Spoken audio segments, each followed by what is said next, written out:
Hey everyone, welcome back to another episode of the Mars Manifesto. I am back with my buddy John. And today we're going to be talking about the dreaded phrase from men, I need space. And what it means from a guy. Because this has to be one of the most searched things on Google. When you type in why do men, the first thing that comes up is why do men need space? And it's a really, coming from a woman's perspective, it's one of the worst possible things in our minds that we can hear. Whether it means something terrible or, the end of everything, it feels like the end of days, I guess, in a relationship.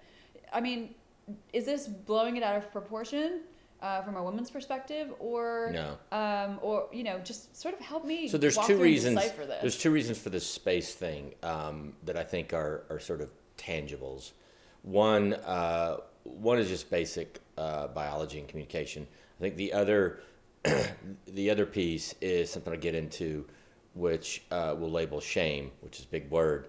We'll get to that. That is a big word. Yeah, big word, but there's a reason for it. So if you look at sort of two women that are going on their weekly walk, and you watch them and they're doing their walk together, mm-hmm.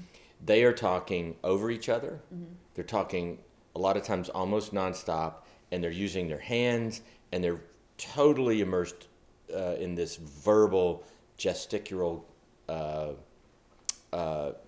experience. Mm-hmm.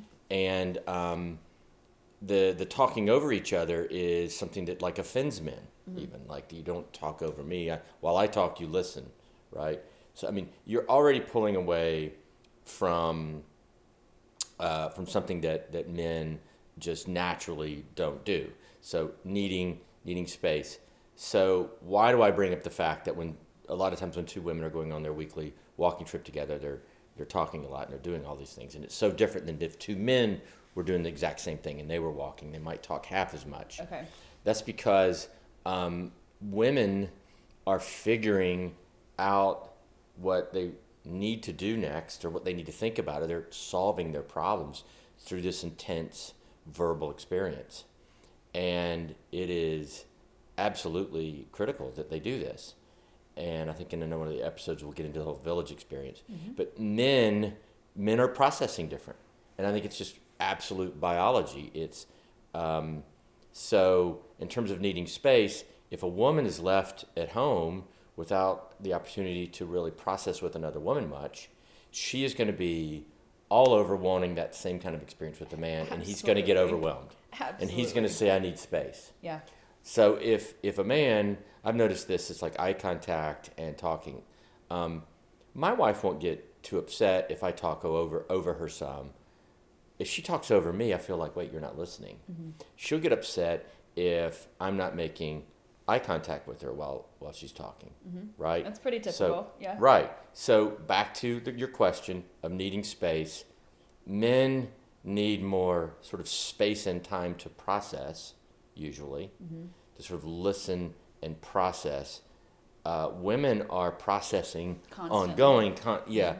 And it's just two different ways to get to the same goal, I mm-hmm. think. And I think both of them are really, really good ways. And some say it goes back to hunting, where you had to use your visual senses better. You couldn't scream to the guy on the other side of the hill or scare the deer. Mm-hmm. I mean, it gets into stuff like that, which I think it probably does. And more effective hunters hunt very quietly. They come up with a plan. They go out into the bush, and it's not about a lot of verbal communication. Where women are raising kids, they're in the village, right, and lots of verbal communication, which I think is just extremely effective and should be used more by men when they can. So that's the processing. The shame thing is when something has happened that he's afraid of. It happened at work.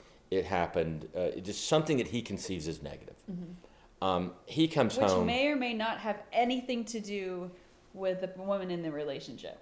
Zero. Okay. Zero. Just something has happened that he perceives as negative that he is taking personally. So I think the difficult part for women in that scenario, like in that instance, is that because we internalize everything so much, because we think that everything is our fault, all the time. I mean, that's a whole, like, cave woman mentality thing. That's a whole other episode. I think that we don't understand why a guy can't just come home and say, hey, I had a bad day at work. I just needed to take a minute to, to chill. Well, right? because what he's supposed to do is to work some of that out with his trusted pack. Like his, he's got a couple of guys men that he really trusts.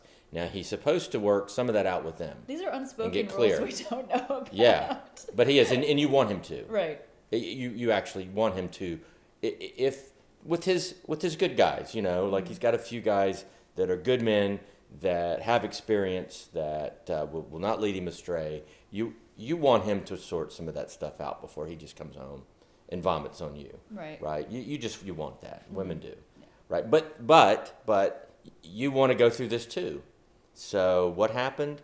And you feel this way. I mean, it's. I think it's a sign of strength to do both. We need to bring these fears and these problems, to the ones that are in these long-term relationships with us, wives and long-term relationship. But we also, as men, need to have well-adjusted, trusted, few guys around us, men around us, that we're sorting this stuff out. So, getting back to the direct question, what happens when he's withdrawing? Why is he in the TV room over there? Why has he only just said like 2 words to me all night? He's over there. So it's pretty much one of two things. He's just overwhelmed with stuff, and he does just need some healthy space. He just doesn't want to talk. Yeah. Or he's just really confused about something, and he's afraid to tell you. Yeah. So on a previous episode, we talked about letting a man open up to you just by going for a walk or being in a situation where he feels comfortable and distracted enough to open up to you. So when a guy kind of withdraws and needs space or says he needs space, that's a different thing when they actually say I need space in different kinds of relationships. We can get to that. But so is that sort of a visual and sort of physical clue for women to say, okay, he needs space, so maybe I should just wait for him to open up? Or should we engage in a conversation and say, hey, what's up? What's going on? Because I think there's a fine line of walking on eggshells with guys, of getting them to sort of open up or retreat more, like feeling like they're defensive. Try to find an action. Put a plate of food in front of him. I have found that baking cookies always work. Baking cookies. Chocolate chip cookies. You can even just go in the room and sit and just sit and fiddle with your phone a little bit and just be present in the room for a little bit and just kind of see if he starts talking. Yeah. Just be physically present in the room. Just be there. Be there. Ask to go to, if you think it's the right kind of appropriate thing, ask to go to the gym together. Go in there and just start having sex with him. These are a number of things. Yeah. If you want to just start to develop a connection, that might be an appropriate time to do that. I would think, though, initiating sex when a guy is trying to kind of pull away, does that really work? Like, I'm not saying it's going to work every time, right? But okay. I think it shot. could.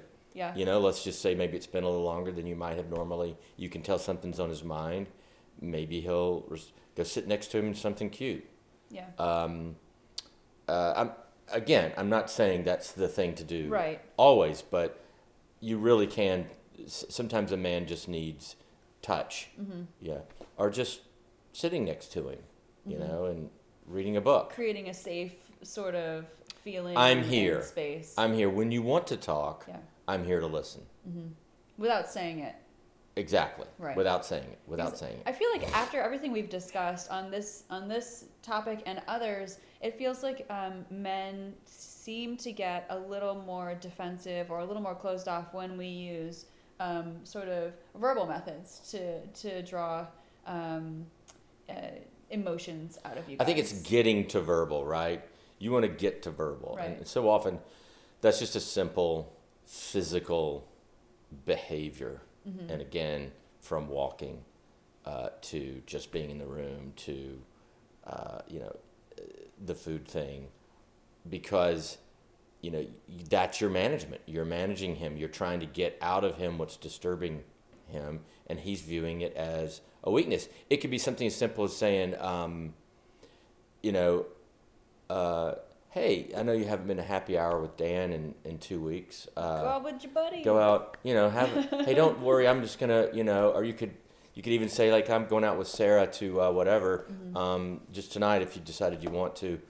Go out with Dan and I'll see you we can meet up at 8 or something, right? It's just, you're just kind of saying to him, hey, you got a little time, and then what we could circle back up at the club or wherever you guys might normally meet in town. So it's got a bit more dynamic to it than just being at home. So the other... And that's all that management, right? Right. It's a lot of effort. The other way that men tend to use the phrase, I need space, is at the tail end of a relationship or when a relationship is in trouble. And I've heard this before, and it's difficult for a woman to hear when she sort of senses that he's been withdrawing for sort of a long period of time. I was in a 3-year plus relationship with someone who over time started withdrawing and asked for space, and I didn't understand because, in other areas they seem very engaged and happy and, you still do things and everything seems fine, and then all of a sudden it's like, boop, I need space, and they start pulling back. Is there a difference between what we were just talking about, that kind of space that's needed after a hard day or other things? Or is it just a sort of compounding issues that create this sort of desire to withdraw or disengage? Or could it be emotional overload? I think when you're at that point in a relationship where you're saying you need space, let's say you've been together at least 6 months, kind of thing, or longer, and you're saying I need space, I think that's a deeper issue. So it's different. I think it's way different, and it's not necessarily a horrible thing. Right. Maybe the heart it's the same old, it's that slogan. If your bird wants to, how's it go? If bird wants to fly away, let it, kind of thing. If you love someone, set them free. You know what, dude? Take whatever, you can have space, fine. And if you want space, you got it. You want an RV? Rock it out. I mean, I would just, give them the space, and then see what, what other root cause is there, right? Yeah, it's a tough thing to hear. Yeah, it is. It's super painful, and I feel like, there are a lot of reasons why women should almost be hyper aware of that phrase. I guess it depends on where you are in your relationship, but it does. It's such a murky area for us, and I almost feel that some men use it as an excuse to kind of end things without having the confrontation of an ending of a relationship. God, you don't want the confrontation. You want to have to talk about it. No, I don't want to have to talk about the fact that I need space. I just want the space. I don't even want to have to say it. I just kind of want to go, But that gets in the whole, that goes into ghosting and all of that stuff too, because, it's the escape from having to feel and escape from having to divulge emotions and get even deeper into the issue to resolve it or potentially resolve it. I think too, the younger generations, and we need to remember, even my generation, we're told we need to be talking more, and that's a critical part of the relationship, and we need to be more verbally engaged. So it's on our minds. We know that we're screwing up. I can't emphasize enough, though. It's like there are other ways to communicate. There are other ways to bridge that gap, to get the verbal piece going. Right. And that's not wrong. Yeah. So needing that space within that context, it's not a bad thing. It's processing and figuring out how you need to frame what your fear is or what you felt you've done wrong. It takes so much courage for a guy to admit that he's afraid. Because ultimately it's a weakness. Ultimately it's a weakness to admit you've done something or that you're afraid. To tell your wife those things is ultimately, for most men, a weakness. I think that's also very generational. I think, men who are between the 45 and older, 45 to 70 mark, have always been taught from when the time that they were little boys, to be a man, to hold it in, suck it up, don't be a crybaby, don't share your emotions, you're going to be a provider, the breadwinner, and all for, of that. And for all you ladies, what's worse than a guy that overtalks things? whoa, you don't want that, right? You know, whoa, God, it's enough, shut up. It's so hard Yeah. too. I mean, in cross generations too, there are younger women like myself who date older men and who are trying to figure out how your generation was sort of raised and how to communicate better and understand this whole sort of hiccup. And I feel like there's just this little disconnect. And if we can just get over that, that line of communication, things would just be so much better. It is definitely a daily marathon kind of thing, and just chipping away at it, and just knowing like anything that's worthwhile in life and relationships, anything that matters takes that daily.